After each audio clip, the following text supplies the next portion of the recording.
detrás de mí con un golpe que resonó como el final de todo lo que había construido en 72 años de vida. Mis manos temblaron mientras sostenía la pequeña bolsa con mis pocas pertenencias, parada en la acera frente a la casa que yo misma había renovado con cada dólar de mis ahorros. El viento frío de marzo me atravesó el abrigo gastado y sentí como si el mundo entero me hubiera dado la espalda.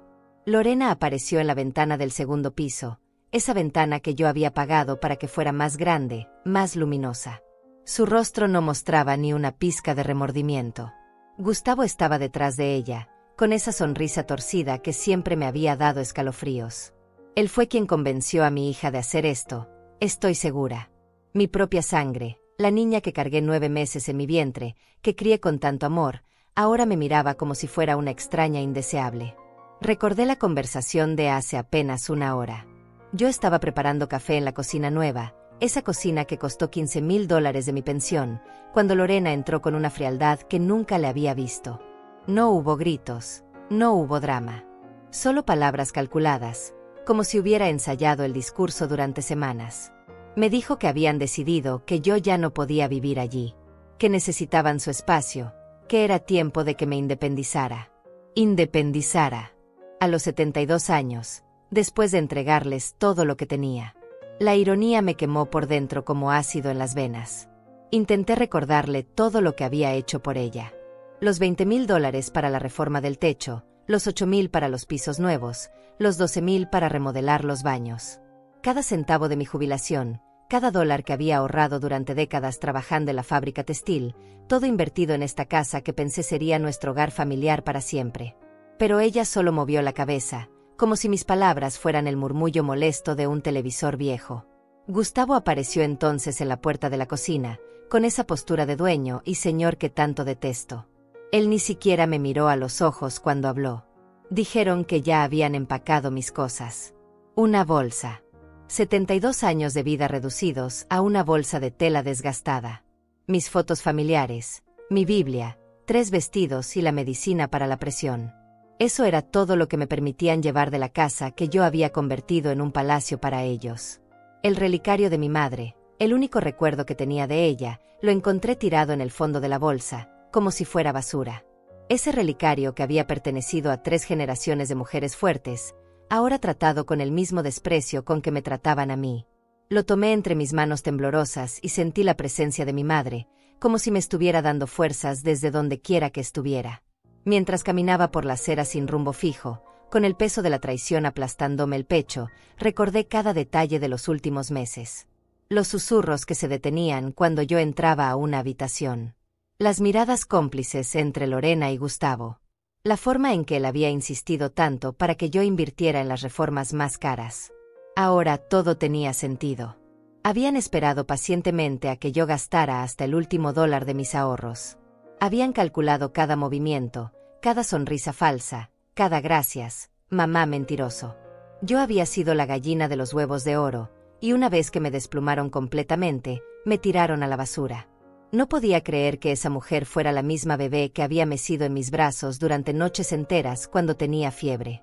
La misma niña que corría hacia mí cuando se lastimaba, gritando mami con esa vocecita dulce que todavía escucho en mis pesadillas. La misma adolescente a la que defendí cuando se metió en problemas en la escuela, la joven a la que apoyé cuando quedó embarazada y el padre del bebé desapareció. Recordé las noches en vela cuidando a sus hijos cuando ella quería salir de fiesta. Los días trabajando doble turno en la fábrica para pagarle los estudios que nunca terminó. Las veces que empeñé mis pocas joyas para darle dinero cuando Gustavo estaba sin trabajo. Todo eso, aparentemente, no había significado nada para ella. Ahora estaba aquí, en la calle, sintiendo como cada paso me alejaba más de la vida que conocía. Los vecinos comenzaron a asomarse por sus ventanas. Doña Estefanía, que vivía al frente, me miró con una mezcla de lástima y curiosidad. Sabía que mañana toda la cuadra estaría hablando de la vieja Fátima que fue echada de su propia casa por su hija ingrata. El sol comenzaba a ocultarse y yo no tenía a dónde ir. No tenía familia cercana, no tenía amigos íntimos. Había dedicado toda mi vida a ser la madre perfecta, la que siempre estaba disponible, la que siempre tenía la puerta abierta y la comida caliente. Y ahora esa dedicación absoluta me había dejado completamente sola en el mundo. Pero había algo que Lorena y su marido no sabían. algo que yo había hecho 3 meses antes, cuando comencé a notar esas miradas extrañas entre ellos, esos susurros que se detenían cuando yo entraba a la habitación. Mi instinto de madre, ese mismo instinto que me había mantenido despierta tantas noches cuidándola cuando era pequeña, me había advertido que algo no estaba bien. Una madre siempre sabe cuando sus hijos están tramando algo. Es como un sexto sentido que se desarrolla después de décadas de criar, proteger y amar incondicionalmente. Y yo sabía, en lo más profundo de mi corazón, que Lorena estaba planeando algo terrible. Por eso había tomado ciertas precauciones. Por eso había visitado lugares que ellos ni siquiera imaginaban. Por eso había hecho copias de documentos que creían perdidos para siempre. No porque fuera desconfiada por naturaleza, sino porque el amor de madre a veces requiere protegerse a una misma para poder seguir amando. Mientras miraba por última vez hacia la casa iluminada donde ellos probablemente ya estaban celebrando mi partida, sentí una calma extraña apoderarse de mí. Ellos creían que habían ganado, que la vieja tonta había sido fácil de manipular y descartar. Pero tenían razón en una cosa, ya era tiempo de que me independizara. Solo que mi independencia iba a ser muy diferente a lo que ellos imaginaban. La luna comenzó a asomar entre las nubes y su luz plateada iluminó mi rostro arrugado por los años y las preocupaciones. En ese momento, recordé exactamente las palabras que mi propia madre me había dicho antes de morir. Hija, en esta vida a veces tienes que ser fuerte en silencio. Los gritos no siempre son la mejor respuesta. A veces, la justicia llega cuando menos la esperan. La última frase que Lorena me gritó antes de cerrar la puerta resonaba aún en mis oídos. Ya no eres bienvenida aquí, madre. Esta casa es nuestra ahora y tú ya no tienes lugar en ella. Deberías agradecernos por haberte soportado tanto tiempo. 3 años antes todo era diferente. Lorena todavía me llamaba por teléfono todas las mañanas para preguntarme cómo había amanecido, si había tomado mis medicinas, si necesitaba algo del supermercado. Yo vivía en mi pequeño departamento de 2 habitaciones, el mismo donde la había criado después de que su padre nos abandonara cuando ella tenía 8 años. Era un lugar modesto pero lleno de amor. Las paredes estaban cubiertas de fotos familiares, desde sus primeros pasos hasta su graduación de la preparatoria. Cada rincón guardaba una memoria, la mesa donde hacíamos la tarea juntas, la cocina donde le enseñé a hacer tortillas, el sillón donde nos acurrucábamos a ver telenovelas los domingos por la tarde. Por las mañanas, yo despertaba a las 5 para preparar café fuerte y pan tostado. Era mi ritual sagrado, esos primeros momentos del día donde todo parecía posible y el mundo aún no había mostrado su lado cruel. Desde la ventana de mi cocina podía ver a los vecinos saliendo a trabajar, a los niños corriendo hacia la parada del autobús escolar. La vida transcurría con esa simplicidad que solo se aprecia cuando se pierde. Mi pensión de la fábrica textil no era mucho, apenas $800 al mes, pero me las arreglaba. Había aprendido a estirar cada peso durante los años difíciles de madre soltera. Compraba en el mercado local donde los comerciantes me conocían desde hacía décadas y me daban descuentos. Cosía mis propios vestidos en una máquina Singer que había comprado de segunda mano cuando Lorena era pequeña. Los domingos eran sagrados. Lorena venía a almorzar con sus hijos, mis nietecitos adorados. Yo preparaba pozole, su plato favorito desde niña, y ellos llenaban mi casa de risas y travesuras. Gustavo venía también, aunque siempre parecía incómodo, como si estar en mi casa humilde lo molestara. Pero yo lo toleraba porque era el marido de mi hija, el padre de mis nietos. Durante esos almuerzos dominicales, Lorena me contaba sus problemas. Su casa necesitaba reparaciones, Gustavo había perdido otro trabajo, los niños necesitaban uniformes nuevos para la escuela. Y yo, como siempre, encontraba la manera de ayudar. Sacaba dinero de mis pocos ahorros, empeñaba alguna joya que había heredado de mi madre, trabajaba horas extras limpiando oficinas para conseguir dinero extra. Nunca dije que no. Nunca les reproché nada. Porque así me había enseñado mi madre. Una se sacrifica por los hijos sin esperar nada a cambio. El amor de madre es incondicional, me decía, es dar sin recibir, es existir para los otros antes que para una misma. Recuerdo claramente el día que todo cambió. Era un martes de octubre y Lorena llegó a mi casa más temprano que de costumbre. Tenía los ojos rojos, como si hubiera estado llorando, y sus manos temblaban mientras sostenía una taza de té de manzanilla que le había preparado. Me dijo que habían recibido una notificación del banco. Iban a perder la casa si no pagaban $15,000 de atrasos en la hipoteca. Gustavo no había estado pagando las mensualidades durante meses, gastando el dinero en quién sabe qué cosas. Tenían 30 días para conseguir el dinero o los echarían a la calle con los niños. Mi corazón se desplomó viendo a mi hija tan angustiada. Sus lágrimas eran reales, su desesperación genuina. En ese momento, no pensé en mi futuro, no pensé en mis propias necesidades. Solo vi a mi niña sufriendo y supe que tenía que hacer algo para salvarla. Le dije que no se preocupara, que encontraríamos una solución. Esa misma tarde fui al banco y saqué todos mis ahorros, $12,000 que había guardado durante años para emergencias. No era suficiente, pero era todo lo que tenía. Lorena lloró de agradecimiento cuando le entregué el dinero. Me abrazó tan fuerte que por un momento sentí que volvía a ser mi niña pequeña. Pero Gustavo tenía otra idea. Apareció esa noche en mi departamento con una propuesta que sonaba tan lógica, tan sensata. ¿Por qué no vendía mi pequeño lugar y me mudaba con ellos? Así podrían pagar la hipoteca completa y renovar la casa para hacerla más cómoda para todos. Sería como una gran familia unida, mis nietos tendrían a su abuela cerca, y yo no tendría que preocuparme más por vivir sola en mis años dorados. La idea me emocionó. Llevaba años sintiéndome sola en mi departamento, especialmente por las noches cuando los ruidos me asustaban y no tenía con quién hablar. La posibilidad de vivir rodeada de mi familia, de ayudar a criar a mis nietos, de tener compañía constante, me pareció un sueño hecho realidad. Vendí mi departamento en 3 semanas. Era lo único que realmente me pertenecía en este mundo, pero lo hice con alegría. Conseguimos $35,000, una cantidad que me pareció enorme. Con ese dinero y mis ahorros, pudimos no solo salvar la casa de Lorena, sino también comenzar las renovaciones que la convertirían en un hogar perfecto para todos nosotros. Recuerdo la felicidad que sentí el día que firmé los papeles de venta. Lorena estaba conmigo en la oficina del notario, sosteniendo mi mano mientras yo firmaba. Me decía una y otra vez lo agradecida que estaba, lo mucho que me amaba, lo feliz que sería teniendo a su madre cerca. Sus ojos brillaban con una emoción que interpreté como amor puro, pero que ahora entiendo era algo muy diferente. Los primeros meses viviendo con ellos fueron maravillosos. Tenía mi propia habitación, recién pintada en color durazno porque Lorena recordaba que era mi favorito. Ayudaba con los niños, cocinaba las comidas que más les gustaban, mantenía la casa impecable mientras ellos trabajaban. Me sentía útil, necesaria, amada. Por las tardes, cuando los nietos regresaban de la escuela, yo estaba ahí esperándolos con leche tibia y galletas caseras. Les ayudaba con la tarea, les contaba cuentos antes de dormir, los consolaba cuando tenían pesadillas. Era la abuela perfecta que siempre había soñado ser. Pero gradualmente, casi imperceptiblemente, las cosas comenzaron a cambiar. Primero fueron comentarios pequeños.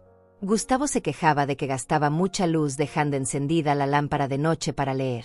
Lorena suspiraba cuando encontraba mis medicinas en el botiquín del baño, como si fueran un inconveniente. Luego vinieron las sugerencias. Que sería mejor si yo comiera más temprano para no interferir con la cena familiar. Que mis programas de televisión eran muy aburridos para los niños. Que mi música ranchera era demasiado ruidosa para los vecinos. Pequeñas cosas que me fueron empujando hacia los márgenes de la vida familiar que yo misma había financiado. Pero yo las ignoré todas. Cada crítica la justifiqué en mi mente. Estaban estresados por el trabajo, los niños los tenían ocupados. Era natural que necesitaran adaptarse a tener una persona mayor en casa. El amor todo lo perdona, me repetía, recordando las palabras de mi madre. El primer signo real de alarma llegó 6 meses después de mudarme. Encontré a Gustavo en la cocina una madrugada, revisando papeles financieros y hablando por teléfono en voz baja. Cuando me vio, colgó rápidamente y escondió los documentos. Me dijo que eran cosas del trabajo, nada importante, pero la manera en que evitó mi mirada me dejó una sensación extraña en el estómago. Esa sensación se intensificó cuando comencé a notar que Lorena y Gustavo tenían conversaciones secretas que se detenían abruptamente cuando yo aparecía. Hablaban en susurros por las noches, después de que yo me acostara, pero las paredes de la casa eran delgadas y a veces escuchaba fragmentos de frases que no lograba entender completamente. Una noche escuché claramente mi nombre mencionado varias veces. También escuché números, cantidades de dinero, y algo sobre documentos legales. Traté de convencerme de que eran conversaciones normales sobre el presupuesto familiar, pero mi instinto maternal comenzó a susurrar advertencias que prefería no escuchar. La primera vez que sospeché que algo terrible estaba pasando fue un miércoles por la mañana, mientras preparaba café en la cocina que había costado $15,000 de mis ahorros. Encontré un sobremanila escondido detrás del microondas, un lugar tan extraño que solo pudo haber sido puesto ahí a propósito para que yo no lo viera. Mis manos temblaron cuando lo tomé. No era dirigido a mí, pero tampoco tenía nombre en el exterior. Solo había un sello de una oficina legal que no reconocí. Por un momento dudé si abrirlo o no. Había sido criada para respetar la privacidad ajena, para no meter las narices donde no me correspondía. Pero algo en mi interior, esa voz maternal que nunca se equivoca, me gritaba que tenía que saber qué contenía. Adentro había documentos que no entendí completamente en ese momento. Palabras legales complicadas, formularios con números de expediente, referencias a propiedades y transferencias de bienes. Pero había una frase que se destacaba como un grito en medio del silencio: procedimiento para declarar incapacidad mental por senilidad avanzada. Mi sangre se congeló. ¿Incapacidad mental? ¿Senilidad avanzada? Yo tenía 72 años, pero mi mente estaba perfectamente clara. Recordaba cada detalle de mi vida, manejaba mis propias finanzas, leía libros, resolvía crucigramas, mantenía conversaciones coherentes con cualquier persona. ¿De qué hablaban esos papeles? Guardé rápidamente el sobre en su lugar y actué como si nada hubiera pasado. Pero durante todo el día, esas palabras resonaron en mi cabeza como campanas fúnebres. Senilidad avanzada. Incapacidad mental. ¿Por qué Lorena y Gustavo tendrían documentos así? ¿Qué estaban planeando? Esa misma tarde, mientras ellos creían que estaba durmiendo la siesta, escuché una conversación telefónica de Gustavo que me heló la sangre. Estaba en el estudio, hablando con alguien sobre acelerar el proceso y conseguir la firma de los doctores. Mencionó mi nombre varias veces, junto con frases como deterioro cognitivo evidente y necesidad urgente de tutela legal. Entendí entonces que estaban tramando declararme mentalmente incompetente. Con esos papeles podrían tomar control total de cualquier dinero que me quedara, podrían tomar decisiones sobre mi vida sin consultarme, podrían incluso internarme en un asilo si se les antojaba. Sería como estar muerta en vida, completamente a su merced. Pero lo que más me dolió no fueron los documentos legales, sino la traición que implicaban. Mi propia hija, la niña que había cargado en mis brazos, estaba conspirando para robarme no solo mi dinero, sino mi dignidad, mi autonomía, mi derecho básico a existir como ser humano independiente. Durante las siguientes semanas, comencé a notar cambios en su comportamiento hacia mí. Gustavo comenzó a hacer comentarios públicos sobre mis despistes, exagerando cualquier pequeño olvido normal de mi edad. Si no recordaba inmediatamente dónde había puesto mis anteojos, él lo comentaba frente a los vecinos como evidencia de mi deterioro mental. Si me confundía con una fecha o un nombre, él lo señalaba como síntoma preocupante. Lorena se unió a este juego cruel. Comenzó a tratarme como si fuera una niña pequeña, hablándome en voz alta y despacio, como si no pudiera entender conversaciones normales.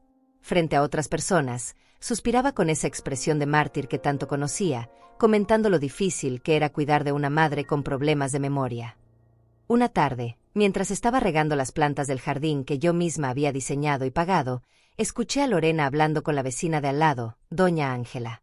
Le decía que estaba muy preocupada por mi salud mental, que a veces me encontraba hablando sola, que olvidaba apagar la estufa, que repetía las mismas historias una y otra vez. Todo mentira. Yo nunca hablaba sola, siempre recordaba apagar los electrodomésticos, y si repetía algunas anécdotas era porque son los recuerdos preciosos que una quiere compartir con las personas que ama. Pero la manera en que Lorena lo contaba hacía que sonara como síntomas graves de demencia. Me di cuenta de que estaban construyendo un caso en mi contra, creando una narrativa de incapacidad mental que justificaría sus acciones legales. Cada pequeña interacción conmigo era una oportunidad para recopilar evidencia de mi supuesta senilidad. El punto de quiebre llegó cuando encontré el segundo sobre, esta vez en el cajón de la cocina donde guardábamos los recibos de servicios. Contenía estimaciones de abogados especializados en tutelas legales, con costos detallados para diferentes procedimientos. Había también una carta de un geriatra que nunca había conocido, describiendo mi evidente deterioro cognitivo basado en observaciones familiares. ¿Observaciones familiares? Yo nunca había visitado a ese doctor. Todo era fabricado, una mentira elaborada para robarme mi libertad y mis pocos bienes restantes. Esa noche, acostada en la cama que había en la habitación que yo misma había pagado para renovar, tomé la decisión más importante de mi vida. No iba a ser víctima silenciosa de esta traición. No iba a permitir que me robaran mi dignidad sin pelear. Si querían jugar sucio, tendrían que enfrentarse a una Fátima que ya no era la madre ingenua y confiada de antes. Al día siguiente, mientras ellos estaban trabajando, salí de la casa con una excusa sobre ir al supermercado. Pero mi destino real era muy diferente. Tenía que comenzar a protegerme, tenía que actuar antes de que fuera demasiado tarde. Mi primera parada fue el banco donde tenía mi cuenta de ahorros. Aunque ya había gastado la mayoría de mi dinero en las renovaciones de la casa, aún me quedaban $3,000 de mi pensión acumulada. Le pedí al gerente que me ayudara a abrir una cuenta nueva, en una sucursal diferente, con una dirección postal separada. Quería asegurarme de que si algo me pasaba, tendría al menos algo de dinero disponible. Luego fui a ver al licenciado Vicente Serrano, un abogado mayor que había conocido años atrás cuando vendí mi departamento. Era un hombre honesto, de la vieja escuela, que me había inspirado confianza desde el primer momento. Le conté mi situación, le mostré los documentos que había encontrado, le expliqué mis sospechas sobre las intenciones de mi hija y su marido. El licenciado Serrano me escuchó con expresión grave. Me explicó que efectivamente, los documentos que había encontrado eran el primer paso en un proceso legal para declararme incapaz. Con esos papeles, podrían eventualmente tomar control total de mi vida y mis bienes. Pero también me dijo algo que me llenó de esperanza. Aún estaba a tiempo de protegerme. Me sugirió que hiciéramos algunos procedimientos preventivos. Primero, un examen médico completo con un geriatra independiente que certificara mi plena capacidad mental. Segundo, la creación de documentos legales que especificaran claramente mi voluntad sobre mi propio cuidado y mis bienes. Tercero, una declaración notariada de que cualquier decisión sobre mi bienestar debía ser tomada solo por mí, mientras estuviera mentalmente competente. Durante las siguientes 3 semanas, mientras Lorena y Gustavo continuaban con su farsa de preocupación por mi deterioro mental, yo trabajé en silencio para protegerme. Visité doctores, firmé papeles, hice copias de documentos importantes. Todo esto lo hice durante mis supuestas salidas al mercado o a la farmacia. Pero lo más importante que hice fue comenzar a documentar todo. Compré un cuaderno pequeño donde anoté cada comentario cruel, cada mentira que decían sobre mi estado mental, cada conversación sospechosa que escuchaba. Fechas, horas, testigos presentes. Si iban a usar mis propias palabras en mi contra, yo haría lo mismo con las de ellos. También comencé a grabar conversaciones con un pequeño dispositivo que el licenciado Serrano me había recomendado. No era legal usar esas grabaciones en un juicio, me explicó, pero me ayudarían a recordar exactamente lo que había pasado y cuándo. Una noche, mientras fingía dormir, escuché a Lorena y Gustavo discutiendo sobre cuándo deberían activar el plan. Gustavo quería esperar unos meses más para tener más evidencia, pero Lorena estaba impaciente. Decía que cuanto más tiempo esperaran, más oportunidades tendría yo de complicar las cosas. Complicar las cosas. Como si defenderme fuera un acto de rebeldía injustificado. Como si tener derechos humanos básicos fuera una inconveniencia para sus planes de robo legalizado. Esa misma conversación reveló algo que me destrozó completamente. Lorena le dijo a Gustavo que una vez que tuvieran la tutela legal, podrían vender la casa y mudarse a un lugar más grande, sin la carga de tener que cuidarme. Hablarían de internarme en un asilo barato y usarían el resto del dinero para empezar de nuevo en otro estado. Mi propia hija estaba planeando no solo robarme, sino abandonarme en un lugar lleno de extraños para morir sola y olvidada. Después de toda una vida de sacrificios, después de darles todo lo que tenía, su plan era deshacerse de mí como si fuera basura inconveniente. Pero ellos no sabían que la vieja senil los estaba escuchando, tomando notas, y preparando su propia estrategia de supervivencia. Los días comenzaron a sentirse como caminar sobre cristales rotos. Cada mañana despertaba con el peso de saber que las 2 personas en quienes más confiaba en el mundo estaban tramando mi destrucción. Pero tenía que actuar como si nada hubiera cambiado, como si aún fuera la madre ingenua que creían que era. Durante el desayuno, mientras Lorena servía café y Gustavo leía el periódico, yo los observaba con nuevos ojos. Cada gesto, cada mirada, cada palabra casual ahora tenía un significado diferente. Cuando Lorena me preguntaba cómo había dormido, yo escuchaba la pregunta real detrás de sus palabras. ¿Había escuchado sus conversaciones nocturnas? Cuando Gustavo comentaba sobre el clima, yo notaba cómo sus ojos me estudiaban, buscando signos de confusión o debilidad que pudiera usar en mi contra. La soledad que sentía era aplastante. Estaba rodeada de mi familia, pero nunca me había sentido más aislada. No tenía a nadie con quien compartir mis descubrimientos, nadie que pudiera entender la profundidad de la traición que estaba viviendo.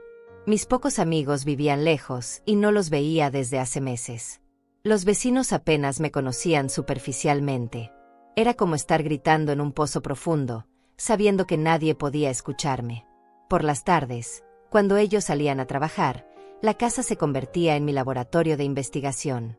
Comencé a buscar más evidencias de sus planes, revisando cajones, papeles, documentos que dejaban por ahí. Encontré recibos de pagos a doctores que yo nunca había visitado, facturas de consultas psiquiátricas donde aparentemente habían discutido mi caso sin que yo estuviera presente. Había también copias de mi historial médico, obtenidas de manera fraudulenta, con anotaciones escritas a mano en los márgenes. Comentarios como confusión evidente y pérdida de memoria reciente, todo inventado para construir el perfil de una mujer con demencia avanzada. Ver mi propia vida médica manipulada de esa manera me provocó una ira fría que nunca antes había sentido.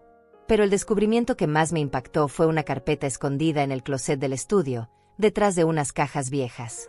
Contenía documentos financieros detallados, el valor estimado de la casa después de las renovaciones que yo había pagado, cálculos de cuánto dinero podrían obtener al venderla, incluso cotizaciones de diferentes asilos en pueblos remotos donde me podrían internar. Había hojas de cálculo meticulosamente preparadas, mostrando cómo dividirían mis bienes una vez que obtuvieran la tutela legal. Mi pensión mensual, mis pocos objetos de valor, incluso el relicario de mi madre estaban listados con precios estimados de venta. Era como ver el inventario de una casa que iban a rematar, excepto que era mi vida entera la que estaba siendo catalogada para su beneficio económico. Lo que más me dolió fue encontrar una lista titulada Argumentos para el internamiento. Habían anotado cuidadosamente cada pequeño olvido mío de los últimos meses, exagerándolos y distorsionándolos para que sonaran como síntomas graves de demencia. El día que no recordé inmediatamente el nombre del cartero nuevo se había convertido en pérdida severa de memoria para personas conocidas. La vez que me tomó unos segundos recordar dónde había puesto mi bolso se transformó en desorientación espacial preocupante. Cada interacción normal de una persona de mi edad había sido convertida en evidencia de mi supuesta incapacidad. Era como ver mi vida reflejada en un espejo deformante, donde todo lo normal parecía patológico, donde cada signo de humanidad se interpretaba como enfermedad mental. Pero lo que realmente me quebró fue una nota escrita a mano por Lorena, pegada en la parte posterior de uno de los documentos médicos falsos. Decía, recordar, mamá siempre fue dramática y exagerada. Usar esto como evidencia de inestabilidad emocional. Gustavo dice que los jueces son más receptivos cuando la familia parece estar sufriendo por la situación del paciente. Paciente. Ya no era su madre, era un paciente. Un problema médico que resolver, un obstáculo financiero que remover. La niña que había cargado en mi vientre durante 9 meses, que había amamantado durante las noches más frías, que había consolado durante cada pesadilla y cada desilusión de su infancia, ahora me veía como un expediente clínico. Durante esas tardes solitarias, mientras recopilaba evidencias de su traición, también comencé a recordar señales que había ignorado durante meses. Conversaciones telefónicas que se interrumpían abruptamente cuando yo entraba a una habitación. Visitas de personas que decían ser amigos del trabajo, pero que hacían preguntas extrañas sobre mi salud y mis hábitos diarios. Invitaciones a salir con Lorena que siempre terminaban en consultorios médicos de casualidad.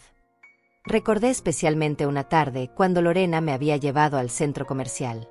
Mientras caminábamos, nos encontramos con un hombre mayor que ella presentó como Dr. Olivares, un amigo de Gustavo. El hombre me hizo conversación aparentemente casual, pero ahora me daba cuenta de que había estado evaluándome, haciéndome preguntas diseñadas para detectar signos de confusión mental. Había preguntado por la fecha, por los nombres de mis nietos, por mi dirección anterior. Yo había respondido todo correctamente, pero él había anotado algo en un pequeño cuaderno. En ese momento pensé que era solo un hombre educado interesado en conocer a la madre de la esposa de su amigo. Ahora entendía que había sido una evaluación psiquiátrica disfrazada.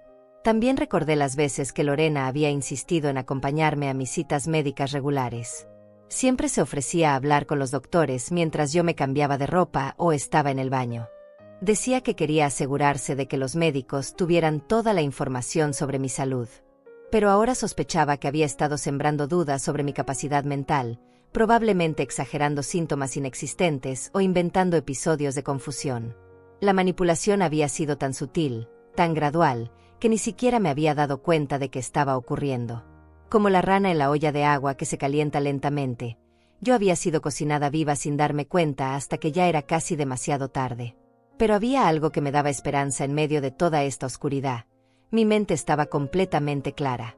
Podía recordar fechas exactas, conversaciones completas, detalles específicos de cada descubrimiento. Si realmente tuviera demencia, no sería capaz de conectar todos estos puntos, de ver el patrón completo de su traición, de planear mi propia estrategia de defensa. Una tarde, mientras organizaba todos los documentos que había encontrado, me di cuenta de algo importante. Ellos habían cometido errores en su conspiración. Fechas que no coincidían entre diferentes documentos, firmas falsificadas que no se parecían a las mías, testimonios médicos contradictorios. Su avaricia los había hecho descuidados, y ese descuido podría ser su perdición. Comencé a documentar cada inconsistencia, cada mentira, cada pieza de evidencia que demostrara la naturaleza fraudulenta de sus acusaciones. Si iban a usar documentos falsos contra mí, yo usaría documentos reales contra ellos. Si iban a inventar testimonios sobre mi incapacidad, yo recopilaría pruebas irrefutables de mi competencia mental. Esa noche, acostada en mi cama, tomé una decisión que cambiaría todo.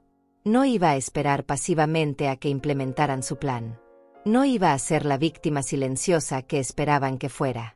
Iba a contraatacar, pero no con gritos ni drama. Iba a usar su propio juego legal contra ellos, con la diferencia de que mis documentos serían reales y mis testimonios serían verdaderos. Al día siguiente comenzaría la segunda fase de mi estrategia de supervivencia. Había sido una madre sacrificada durante 72 años, pero ahora era tiempo de ser una luchadora. Por primera vez en meses, esa noche dormí profundamente. No porque la situación hubiera mejorado, sino porque finalmente tenía un plan. Lorena y Gustavo creían que estaban cazando a una presa fácil, pero estaban a punto de descubrir que esta vieja había aprendido a morder. Mi madre siempre decía que las mujeres de nuestra familia teníamos hierro en las venas cuando era necesario. Era hora de que ellos conocieran ese hierro. El lunes por la mañana comencé mi contraataque silencioso. Mientras Lorena y Gustavo desayunaban como si nada hubiera cambiado, yo ya tenía mi día planificado hasta el último detalle. Les dije que iba a visitar a mi antigua doctora para mi chequeo rutinario, una mentira a medias que me permitiría salir de casa durante varias horas sin despertar sospechas. Mi primera parada fue el consultorio de la doctora Macías, una geriatra respetada que me había atendido durante años antes de mudarme con Lorena. Necesitaba una evaluación médica completa que documentara mi perfecto estado mental, algo que pudiera usar como evidencia irrefutable contra las mentiras que estaban fabricando sobre mí. La doctora Macías me recibió con la calidez de siempre. Era una mujer de unos 50 años, con cabello canoso y ojos inteligentes que me inspiraban confianza. Le expliqué mi situación sin entrar en demasiados detalles, diciéndole simplemente que necesitaba una evaluación exhaustiva de mi capacidad mental para asuntos legales familiares.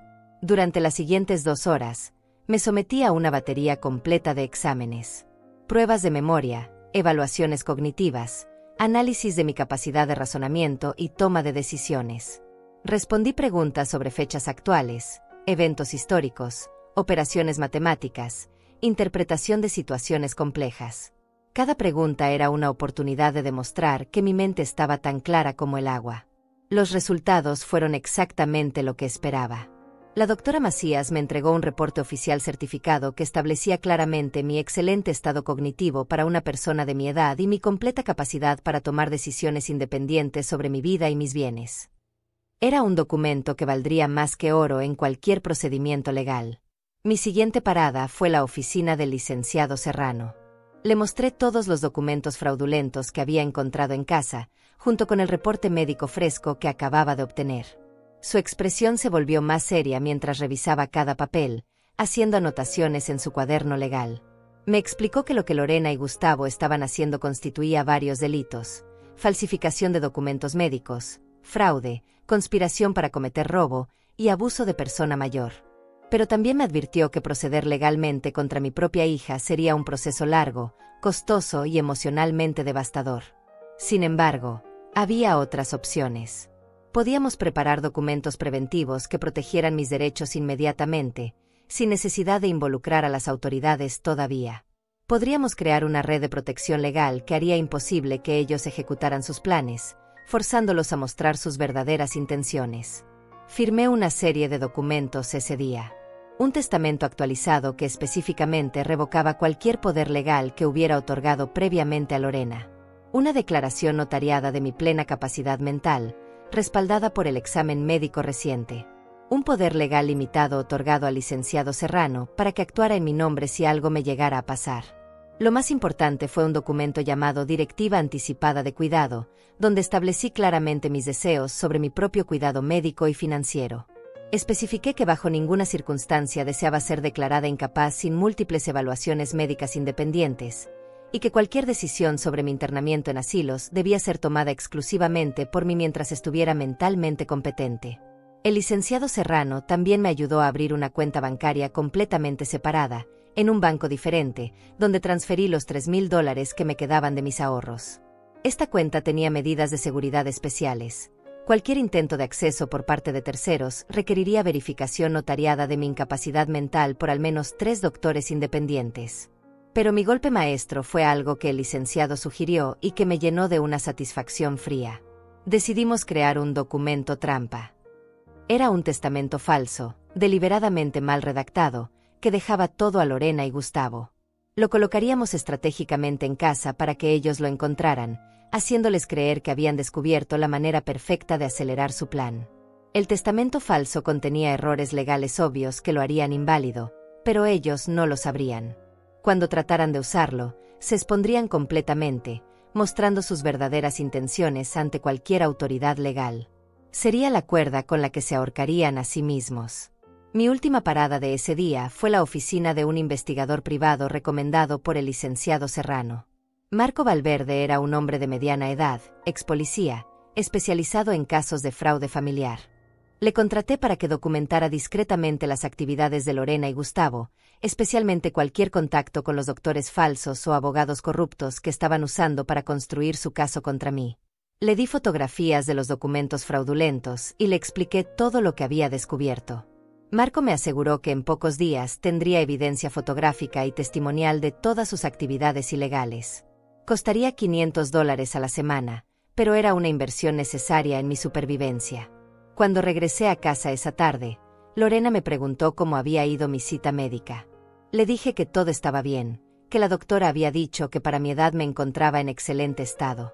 Vi una sombra de irritación cruzar por su rostro, pero la disfrazó rápidamente con una sonrisa falsa.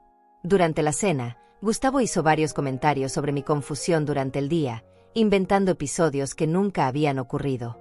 Dijo que me había visto hablando sola en el jardín, que había encontrado la estufa encendida sin razón, que había repetido la misma historia 3 veces durante el almuerzo. Todo mentira, pero lo decía con tal convicción que cualquier extraño lo habría creído. Yo simplemente sonreí y asentí, interpretando el papel de la anciana confundida que esperaban que fuera. Pero por dentro, estaba tomando notas mentales de cada mentira, cada exageración, cada pieza de evidencia de su manipulación sistemática. Esa noche, después de que se fueron a dormir, coloqué estratégicamente el testamento falso en el cajón de mi escritorio, en un lugar donde Lorena lo encontraría durante una de sus búsquedas clandestinas por mis cosas. Lo dejé parcialmente oculto, como si hubiera tratado de esconderlo pero hubiera fallado por mi deterioro mental. También comencé a llevar conmigo una pequeña grabadora digital que Marco me había dado. No podía usar las grabaciones en un juicio, pero me ayudarían a documentar exactamente lo que decían y cuándo lo decían. Cada conversación, cada mentira, cada plan malicioso quedaría registrado para la posteridad. Los siguientes días desarrollé una rutina perfecta de espionaje doméstico. Por las mañanas, actuaba como la abuela confundida y vulnerable que ellos necesitaban que fuera para justificar sus planes. Por las tardes, mientras ellos trabajaban, me convertía en detective, documentando sus crímenes y fortaleciendo mis defensas legales. Encontré más documentos escondidos en lugares cada vez más creativos. Debajo del colchón de su cama, dentro de libros viejos, pegados en la parte interior de cajones. Era como un juego macabro de búsqueda del tesoro, donde cada descubrimiento revelaba una nueva dimensión de su traición. También comencé a documentar fotográficamente todo lo que encontraba. Marco me había enseñado cómo tomar fotos que serían válidas como evidencia legal, con fechas y horas claras, mostrando el contexto completo de cada documento, sin alteraciones ni recortes. Mi teléfono celular se convirtió en mi arma secreta contra su conspiración. Una semana después de comenzar mi contraataque, Marco me llamó con noticias interesantes. Había seguido a Gustavo a una reunión con uno de los doctores falsos, y había fotografiado el intercambio de dinero entre ellos. También había documentado una visita de Lorena a un asilo de ancianos en las afueras de la ciudad, donde había preguntado específicamente sobre los costos de internamiento para pacientes con demencia avanzada. Tenían todo planeado hasta el último detalle. El doctor falso me declararía incompetente, ellos obtendrían la tutela legal, me internarían en el asilo más barato que pudieran encontrar y se quedarían con todo el dinero restante. Era un plan casi perfecto, excepto por un detalle que habían pasado por alto: la víctima ya no era víctima. Esa noche, mientras cenábamos como una familia normal, los miré con una mezcla de tristeza y determinación. Todavía eran mi hija y mi yerno, pero ahora también eran mis enemigos. La guerra había comenzado, aunque ellos no lo sabían todavía. Pronto descubrirían que habían subestimado gravemente a Fátima Meneses. Esta vieja tenía dientes, y estaba lista para morder. Mientras yo trabajaba en silencio para protegerme, Lorena y Gustavo vivían como si ya hubieran ganado la lotería. Las siguientes semanas fueron una tortura diaria ver cómo celebraban secretamente lo que creían sería mi próxima caída, mientras yo fingía ser la anciana confundida que necesitaban para justificar sus acciones. Lorena comenzó a hacer cambios en la casa que yo había pagado por renovar. Compró muebles nuevos, cortinas caras, decoraciones que costaban cientos de dólares cada una. Cuando le pregunté de dónde había sacado el dinero, me dijo que Gustavo había recibido un aumento en el trabajo. Pero yo sabía la verdad: estaban gastando por adelantado el dinero que pensaban robarme. Gustavo se compró un carro nuevo, un sedán rojo brillante que costaba al menos $25,000. Lo estacionaba frente a la casa como un trofeo, presumiéndolo ante los vecinos. Una tarde lo escuché diciéndole al señor de la casa de al lado que las cosas finalmente estaban mejorando para la familia, con una sonrisa que me helaba la sangre. Pero lo que más me dolía era ver las redes sociales de Lorena. Durante mis investigaciones en Internet, había aprendido a revisar su perfil de Facebook. Ahí era donde realmente se revelaba su verdadera naturaleza. Subía fotos de comidas caras en restaurantes elegantes, selfies con ropa nueva de marca, videos de fin de semana en hoteles costosos. Y los comentarios que hacía me partían el alma. Escribía frases como "finalmente libre de la negatividad en mi vida y a veces hay que tomar decisiones difíciles para ser feliz". Sus amigas le comentaban preguntando qué había cambiado, y ella respondía con emojis de liberación y frases crípticas sobre soltar lastres del pasado. ¿Lastre del pasado? Yo era el lastre del pasado. La madre que la había criado sola, que había trabajado doble turno para pagarle los estudios, que había vendido todo lo que tenía para salvar su casa.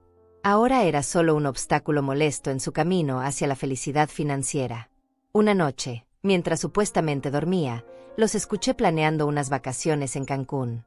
Gustavo había encontrado un paquete todo incluido por $2,000 por persona. Lorena estaba emocionada, hablando de lo mucho que se lo merecían después de todo el estrés de lidiar con la situación familiar. Situación familiar. Así me llamaban ahora. No era su madre, no era Fátima. Era una situación que resolver, un problema que manejar, una carga que eliminar. Durante el día siguiente, actué como si nada hubiera pasado. Preparé el desayuno, limpié la casa, cuidé del jardín. Pero por dentro, cada gesto doméstico era una punzada de ironía. Estaba limpiando la casa que yo había pagado para que ellos la disfrutaran después de deshacerse de mí. Era como preparar mi propia tumba.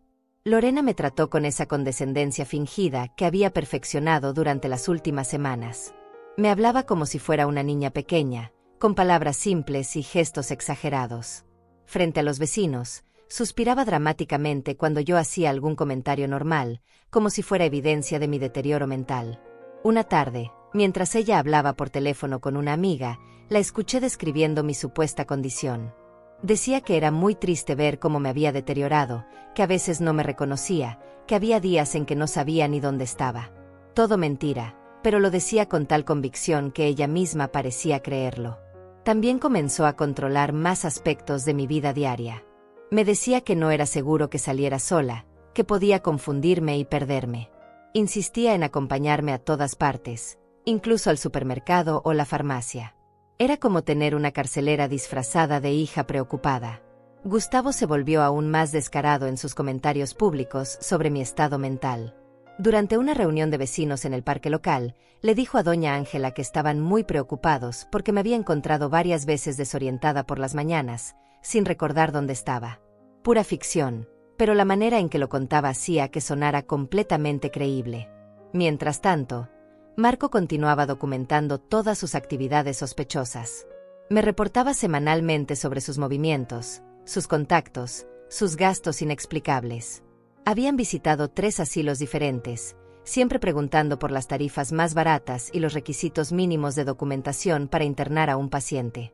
También habían tenido varias reuniones con el supuesto doctor que iba a declararme incompetente. Marco había fotografiado estos encuentros desde lejos, mostrando claramente el intercambio de dinero y documentos. Era evidencia irrefutable de la naturaleza fraudulenta de todo el proceso. Pero el golpe más doloroso llegó cuando encontré el testamento falso que había plantado estratégicamente había desaparecido del cajón. Ellos lo habían encontrado, tal como esperaba, pero la manera en que reaccionaron me mostró hasta qué punto había muerto su amor por mí. Esa misma noche los escuché celebrando en su habitación. Gustavo decía que era perfecto, que el testamento les daba todo lo que necesitaban para acelerar el proceso. Lorena reía, una risa fría que nunca le había escuchado antes, diciendo que yo había sido más estúpida de lo que pensaban al dejar ese documento donde ellos pudieran encontrarlo.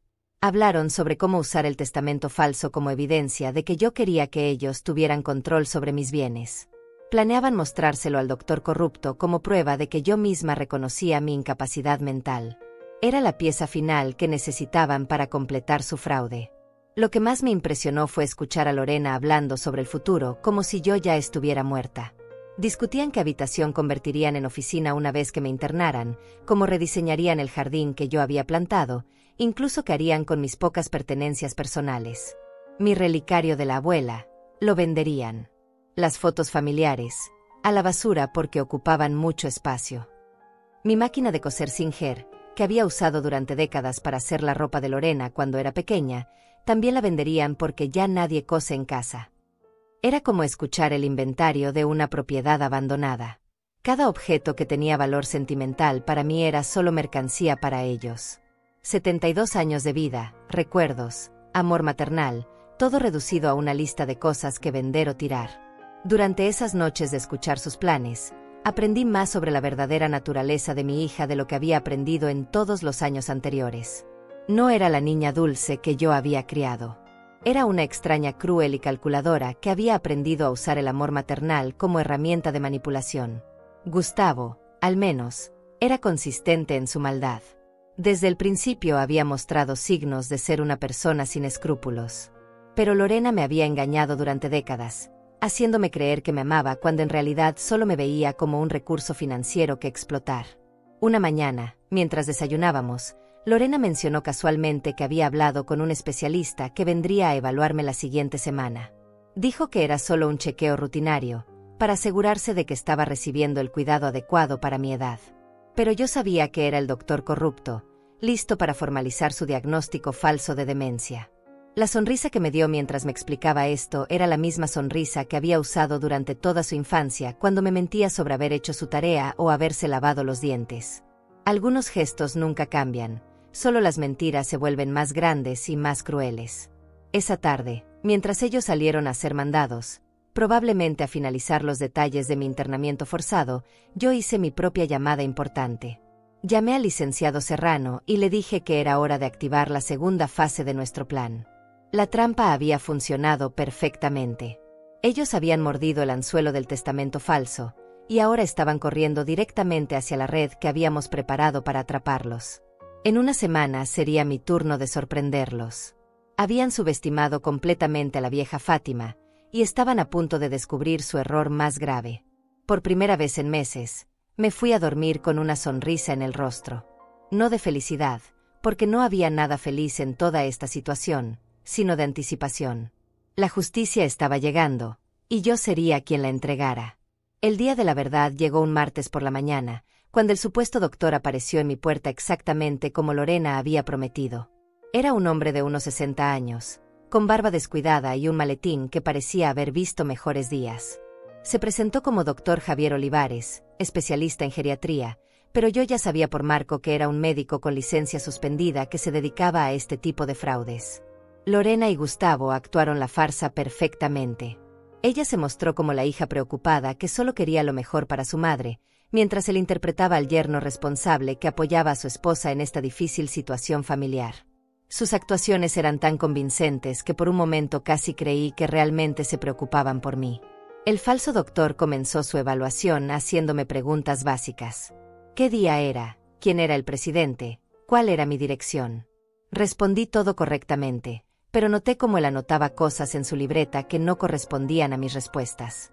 Cuando dije claramente que era martes, 15 de marzo, él escribió algo sobre confusión temporal evidente.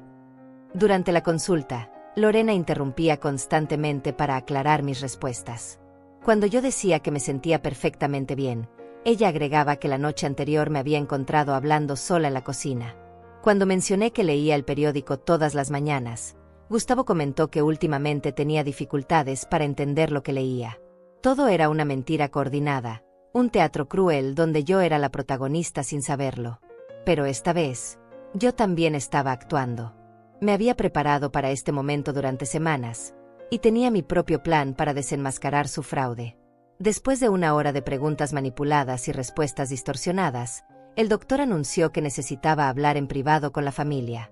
Me pidieron que esperara en mi habitación mientras ellos discutían mi tratamiento. Obedecí dócilmente, pero lo que no sabían era que había instalado un pequeño dispositivo de grabación en la sala, cortesía de Marco.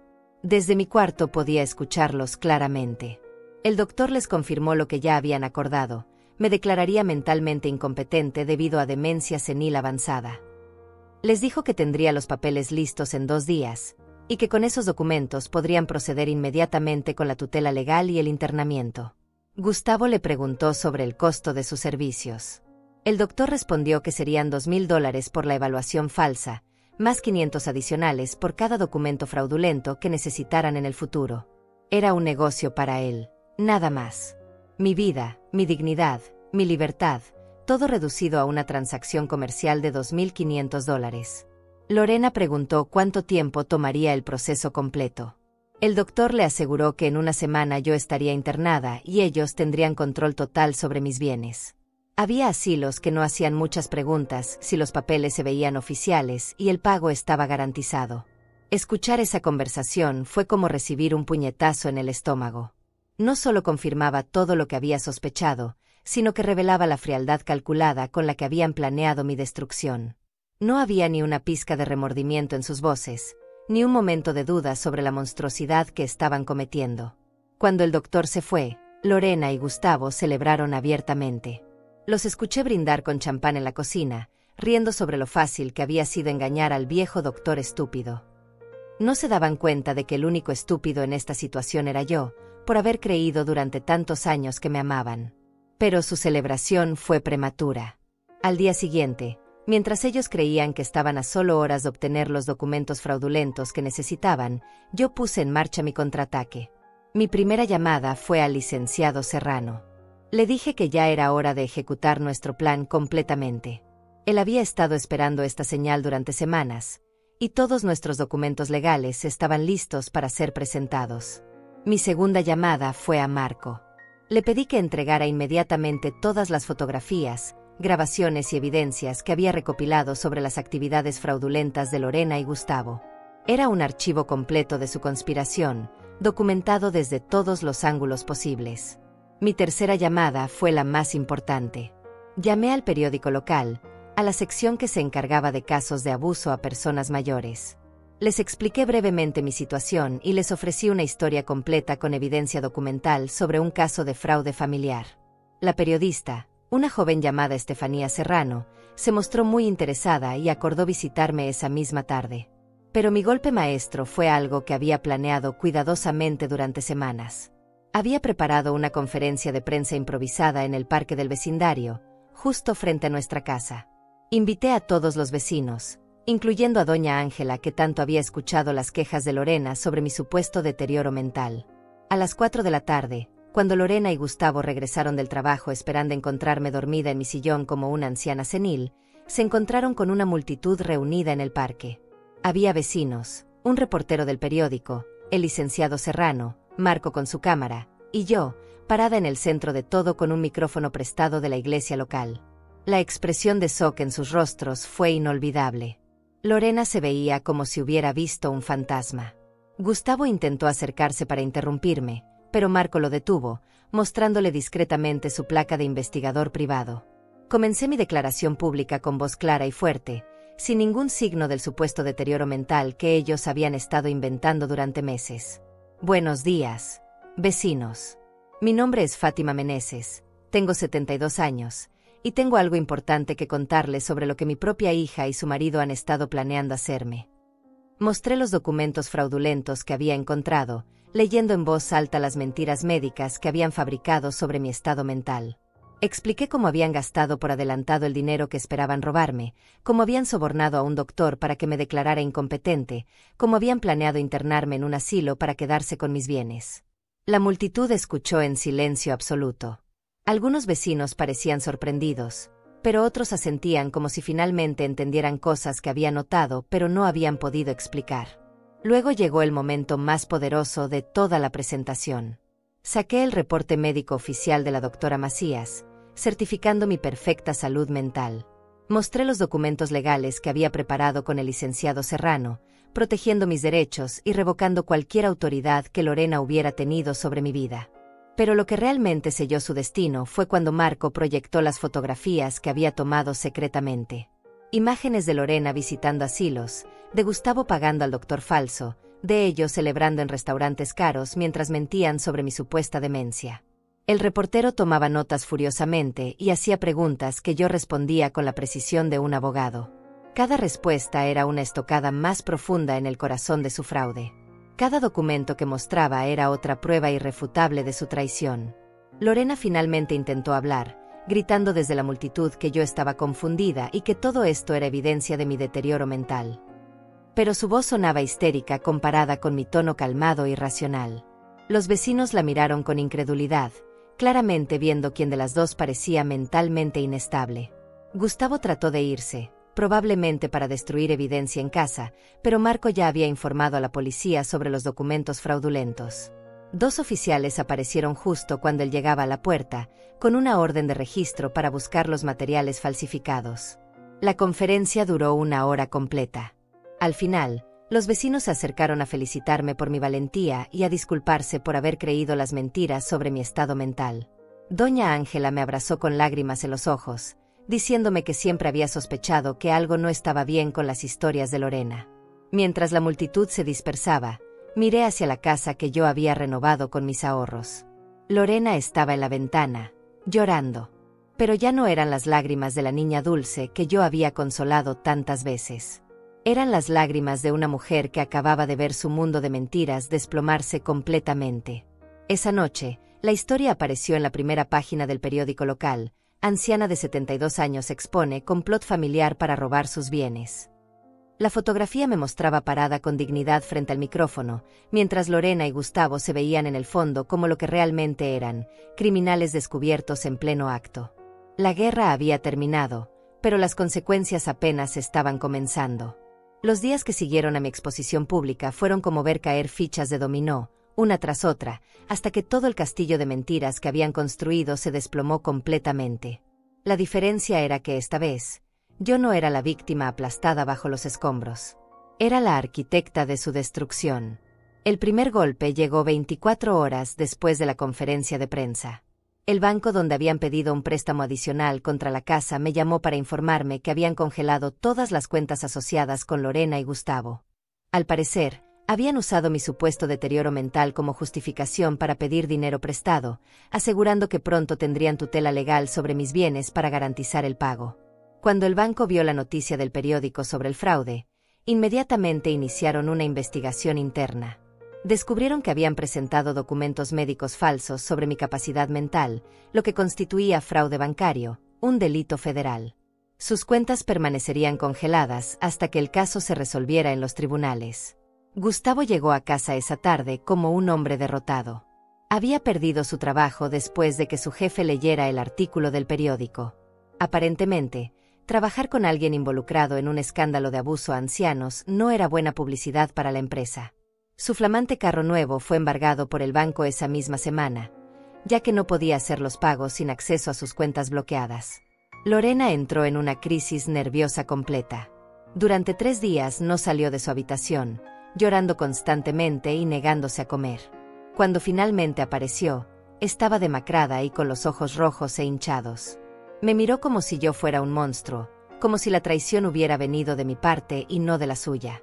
Los vecinos comenzaron a tratarlos como parias.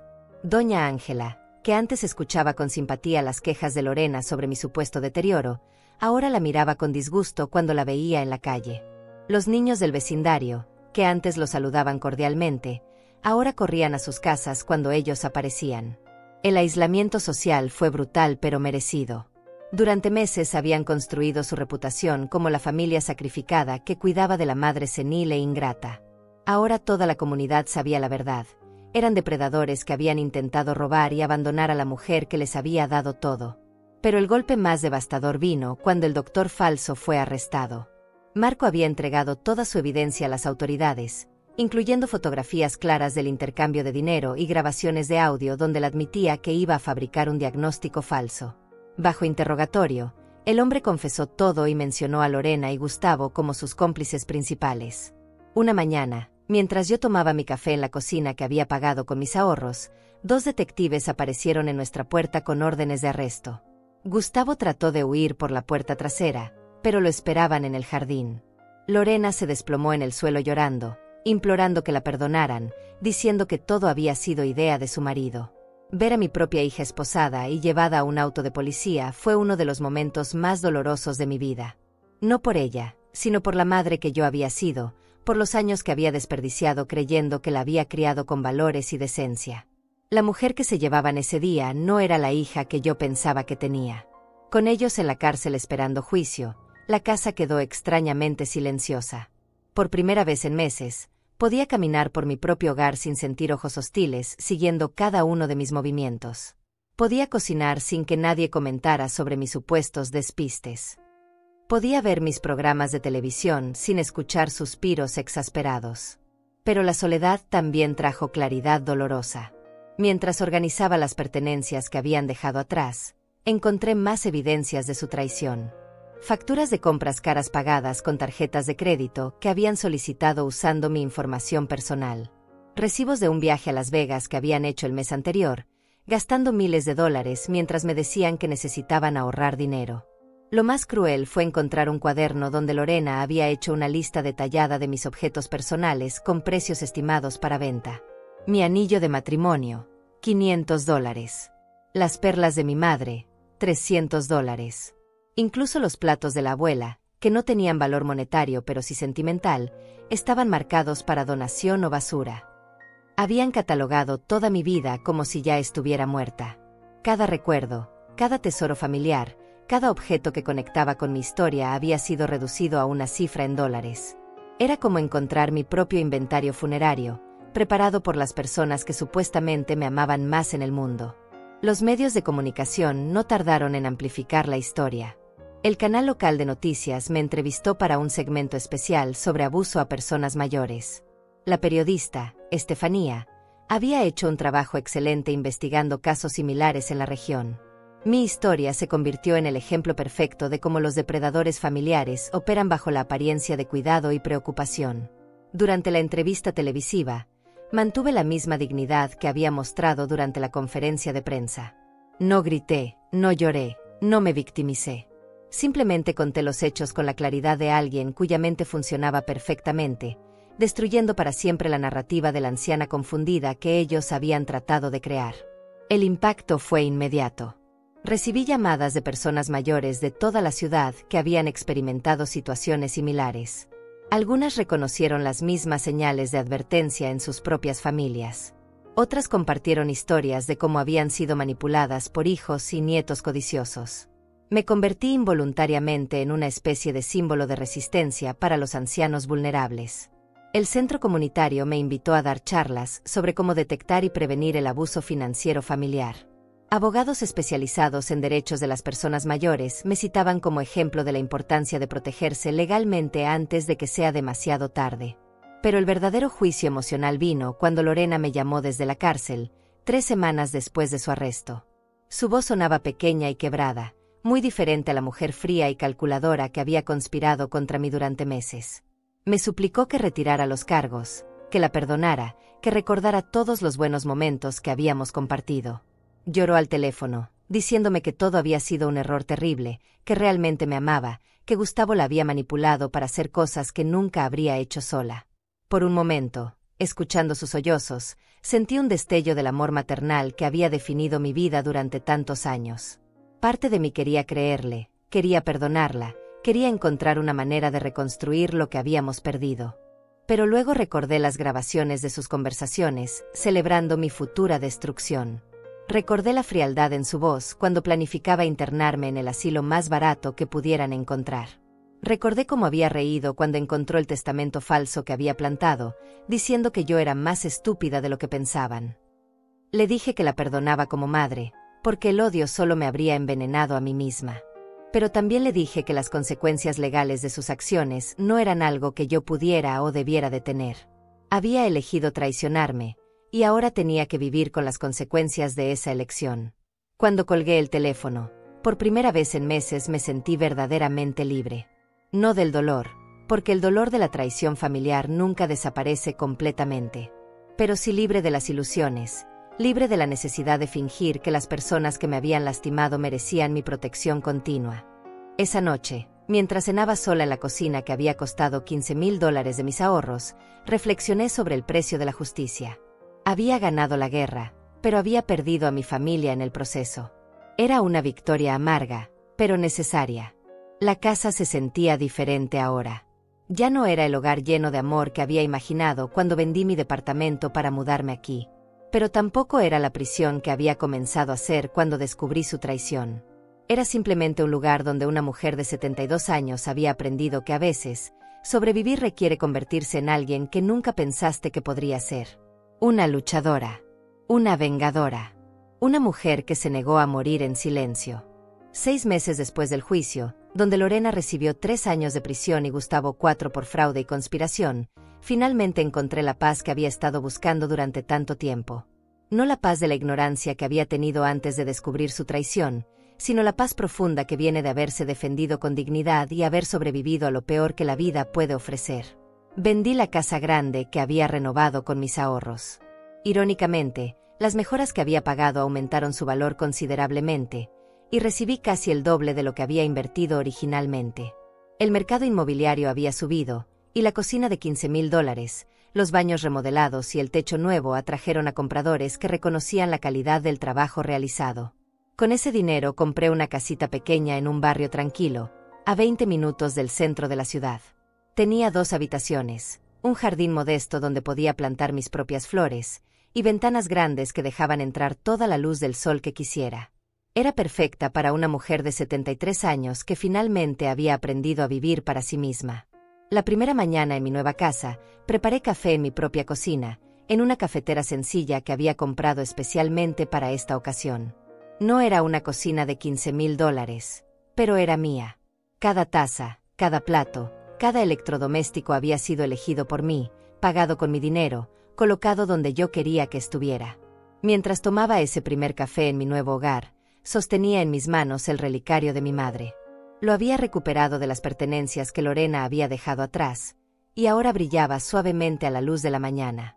Mi madre habría estado orgullosa de ver cómo había defendido mi dignidad, cómo había usado la fuerza silenciosa que ella me había enseñado.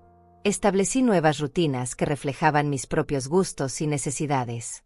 Por las mañanas regaba mi pequeño jardín, donde planté rosas blancas y hierbas aromáticas. Por las tardes leía libros que yo elegía, veía programas que me gustaban, cocinaba comidas que me satisfacían sin tener que considerar los gustos de nadie más. Los vecinos de mi nuevo barrio me recibieron con calidez genuina. Eran personas mayores como yo, jubilados que habían trabajado toda su vida y ahora disfrutaban de la tranquilidad que habían ganado. No había drama, no había manipulación, no había mentiras disfrazadas de preocupación familiar.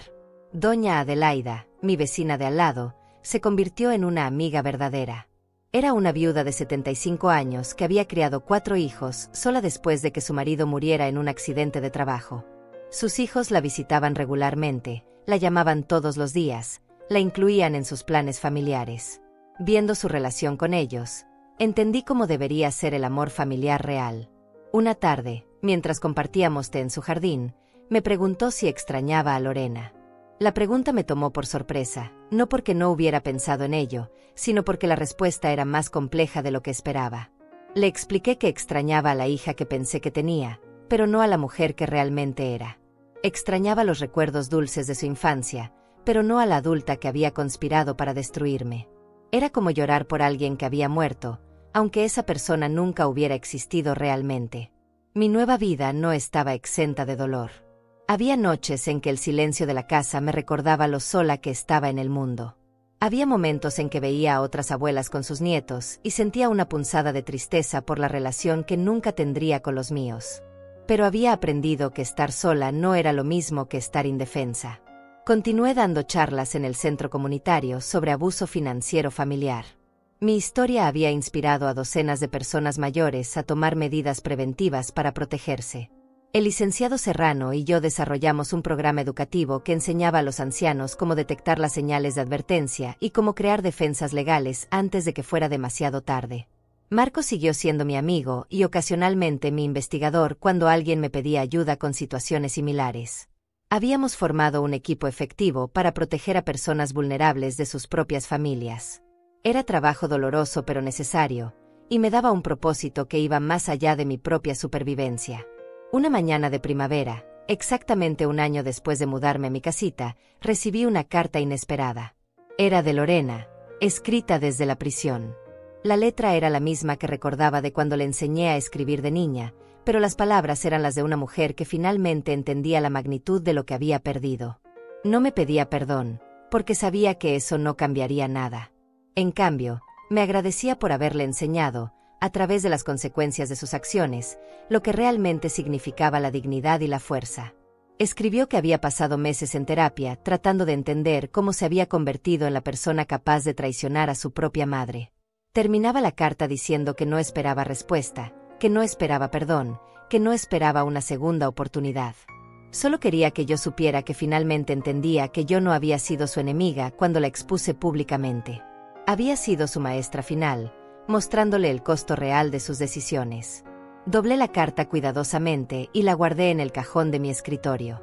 No porque planeara responder, sino porque representaba algo importante, el reconocimiento de que mi decisión de luchar por mi dignidad había sido correcta, incluso por parte de quien más me había lastimado. Esa tarde, mientras preparaba mi cena sencilla en mi cocina pequeña pero perfecta, reflexioné sobre el viaje que había hecho desde aquella primera noche cuando encontré los documentos fraudulentos detrás del microondas. Había comenzado como víctima, había luchado como guerrera, y había terminado como sobreviviente. La mujer que cocinaba en esa cocina no era la misma que había vendido su departamento para ir a vivir con su hija.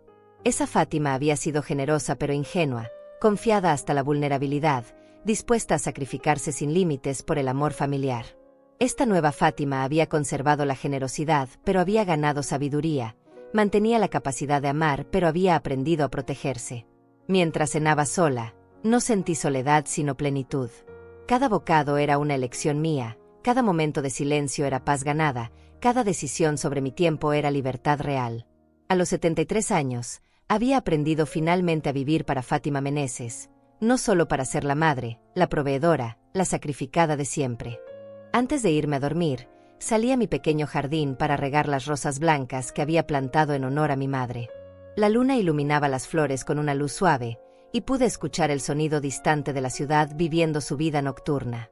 Era un sonido pacífico, lleno de posibilidades y promesas.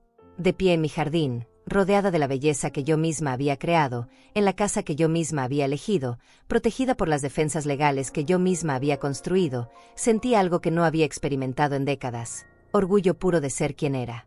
No orgullo de ser la madre perfecta, porque había descubierto que el sacrificio sin límites no garantiza amor genuino. No orgullo de ser la víctima que había sobrevivido, porque la supervivencia no era suficiente. Orgullo de ser una mujer que había enfrentado la peor traición posible y había elegido la dignidad sobre la amargura, la acción sobre la pasividad, la verdad sobre la paz falsa. Cerré la puerta de mi casa, no por miedo sino por amor a mí misma. Esa puerta representaba todo lo que había aprendido: que los límites no son crueldad sino sabiduría, que protegerse no es egoísmo sino supervivencia, que a veces el amor más grande que puedes dar es negarte a permitir que te destruyan. En mi habitación, antes de dormir, toqué suavemente el relicario de mi madre. 3 generaciones de mujeres fuertes habían llevado esa joya, cada una enfrentando sus propias batallas, cada una encontrando maneras de sobrevivir con gracia en un mundo que a menudo no valoraba su fuerza. Esta es mi historia, no la de una víctima que se vengó, sino la de una mujer que se negó a morir en silencio. No fue la historia que había esperado escribir a los 73 años, pero era la historia que había necesitado vivir. Y por primera vez en décadas, esa noche dormí profundamente, sin miedo, sin dolor, sin preocupación. Había encontrado finalmente lo que había estado buscando toda mi vida: no el amor perfecto de una familia ideal, sino algo mucho más valioso y duradero. La paz de saber que nadie, nunca más, podría quitarme lo que realmente me pertenecía: mi dignidad. 2 años después, en una tarde dorada de octubre, estoy sentada en mi pequeño jardín trasero con una taza de té de manzanilla entre mis manos, observando cómo las hojas del árbol de durazno que planté el año pasado comienzan a cambiar de color. Es un ritual que he desarrollado, estos momentos de quietud al final del día, donde puedo medir la distancia recorrida desde aquella mujer que fue expulsada de su propia casa con una sola bolsa de pertenencias. La tranquilidad que siento ahora es diferente a cualquier otra que haya conocido en mis 75 años. No es la paz de la ignorancia que tenía antes de descubrir la traición, ni tampoco la paz tensa de alguien que vive esperando el próximo golpe. Es la serenidad profunda de quien ha caminado por el fuego y ha salido del otro lado más fuerte, más sabia, más completa. Mi rutina diaria se ha convertido en un himno silencioso a la libertad ganada. Despierto cuando mi cuerpo quiere despertar, no cuando alguien más necesita que esté disponible. Desayuno lo que deseo, veo las noticias si tengo ganas, o disfruto el silencio si prefiero empezar el día sin el ruido del mundo exterior. Cada pequeña decisión es un recordatorio de que mi vida me pertenece completamente. El mes pasado recibí una llamada inesperada. Era mi nieta mayor, la hija de Lorena, que ahora tiene 16 años. Había conseguido mi número a través de una amiga de la escuela cuya abuela asiste a mis charlas en el centro comunitario. Su voz sonaba tímida, insegura, pero también curiosamente madura para su edad. Me preguntó si podíamos encontrarnos para hablar. Dijo que había crecido escuchando solo una versión de la historia, pero que ahora, siendo mayor, tenía preguntas que su madre no podía responder desde la prisión. Quería conocer mi lado, entender qué había pasado realmente, decidir por sí misma qué tipo de relación, si alguna, quería tener conmigo. Nos encontramos en una cafetería neutral, lejos de mi nuevo barrio, en un lugar donde ninguna de las dos se sintiera en territorio ajeno. Ella llegó puntual, alta y delgada como había sido Lorena a esa edad, pero con una seriedad en los ojos que su madre nunca había tenido. Durante 2 horas hablamos con una honestidad brutal que me recordó por qué había valido la pena luchar por mi dignidad. Le conté todo, sin endulzar nada pero también sin dramatizar. Los sacrificios que había hecho, el dinero que había invertido, la traición que había descubierto, las decisiones que había tomado para protegerme. Ella escuchó sin interrumpir, haciendo preguntas inteligentes que revelaban una madurez emocional que su madre nunca había desarrollado. Al final de nuestra conversación, me dijo algo que me sorprendió, que se alegraba de que yo hubiera luchado. Que durante años había sentido una incomodidad inexplicable con las historias que le contaban sobre la abuela loca que había arruinado a la familia por ser egoísta. Que mi versión explicaba esa sensación de que algo no encajaba en la narrativa familiar. No hemos establecido una relación regular, y está bien así. Ella necesita tiempo para procesar todo, y yo he aprendido que el amor no se puede forzar ni acelerar. Pero el simple hecho de que haya buscado la verdad por sí misma me da esperanza de que tal vez, Algún día, no todo estará perdido con esa parte de mi familia. Mi trabajo en el centro comunitario ha evolucionado más allá de las charlas sobre prevención de abuso financiero. Ahora coordino un grupo de apoyo para personas mayores que han sobrevivido a traiciones familiares. Nos reunimos todos los jueves por la tarde, 8 o 10 personas que compartimos el dolor único de haber sido lastimadas por quienes más amábamos. Es un dolor diferente a cualquier otro, porque viene acompañado de una vergüenza particular. La sociedad espera que las familias se cuiden entre sí, especialmente que los hijos cuiden a los padres mayores. Cuando eso no sucede, cuando ocurre lo contrario, las víctimas a menudo sienten que deben haber hecho algo para merecerlo. En nuestro grupo, hemos aprendido a distinguir entre responsabilidad y culpa. Sí, tal vez fuimos demasiado confiadas, demasiado generosas, demasiado dispuestas a dar sin límites. Pero esas no son fallas morales, son expresiones de amor que fueron manipuladas por personas sin escrúpulos. La traición dice mucho más sobre el traidor que sobre la víctima. Mi situación financiera es estable pero modesta. Los ahorros que recuperé de la venta de la casa grande me permiten vivir cómodamente sin lujos. Tengo suficiente para mis necesidades básicas, para algunos pequeños placeres como libros nuevos o plantas para el jardín, y para contribuir ocasionalmente a causas que me importan. He aprendido que la seguridad real no viene de tener mucho dinero, sino de saber administrar lo que tienes y de no depender emocionalmente de promesas ajenas. Mi casa pequeña está completamente pagada, tengo un fondo de emergencia para gastos médicos, y un testamento claro que deja todo a organizaciones benéficas que ayudan a personas mayores vulnerables. Las noches siguen siendo la parte más difícil. No por miedo o tristeza, sino por el silencio que a veces se vuelve demasiado completo. He desarrollado estrategias para esos momentos. Llamo a doña Adelaida para charlar un rato, leo capítulos de novelas que me transportan a otros mundos, o simplemente salgo al jardín a escuchar los sonidos nocturnos de la ciudad. Hace algunas semanas, mientras organizaba papeles viejos, encontré una carta que había escrito pero nunca enviado durante los días más oscuros de mi descubrimiento. Estaba dirigida a mi madre, a pesar de que había muerto hace más de una década.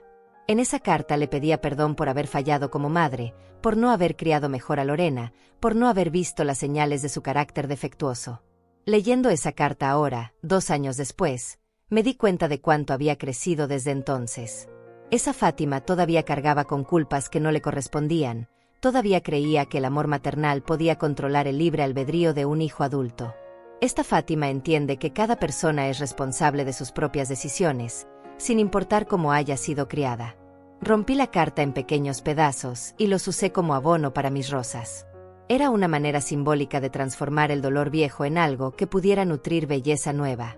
Mis rosas blancas han florecido espectacularmente este año, como si hubieran absorbido toda esa pena transformada y la hubieran convertido en algo luminoso. Esta tarde, mientras el sol se pone detrás de las montañas distantes y mis plantas nocturnas comienzan a liberar su fragancia, me siento completa de una manera que nunca había experimentado. No completa porque tenga todo lo que quiero, sino porque he hecho las paces con todo lo que soy. Soy una mujer que amó demasiado y fue traicionada profundamente.